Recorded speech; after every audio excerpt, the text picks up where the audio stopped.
ওসমান হাদিরা মরে না। ওসমান হাদিদের মৃত্যু নেই।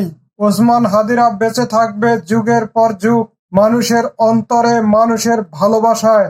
আমরা হাজারো ওসমান হাদি আছি যারা রাজপথে থাকতে চায়, রাজপথে লড়াই করতে চাই।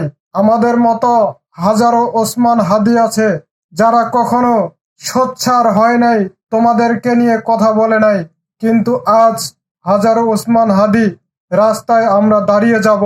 আমরা প্রতিবাদ করব যে একজন মানুষের জীবনের আলো প্রদীপ নিভিয়ে দেওয়াটাই কোনো রাজনীতি নয়, এটা রাজনীতির সঠিক চর্চা নয়। আমরা বঙ্গবন্ধুর হত্যারও পক্ষে নই, আমরা জিয়ার হত্যারও পক্ষে নই। এই হত্যার রাজনীতি বন্ধ করতে হবে। এদেশে বুদ্ধিমানেরা সহজে জন্মায় না। এদেশে একটা বুদ্ধিমান জন্মাতে 50-100 বছর সময় লাগে, আর একটা বুদ্ধিমানকে হত্যা করতে একদিনও সময় লাগে না। যে কুত্তার বাচ্চারা উসমান হাদিকে গুলি করেছে, তাদেরকে যে উৎসাহ দিয়েছে, তাদের মুখে সহ থুথু মারি, জুতা মারি। এই কুত্তা কোনোদিন মানুষ হতে পারবে না।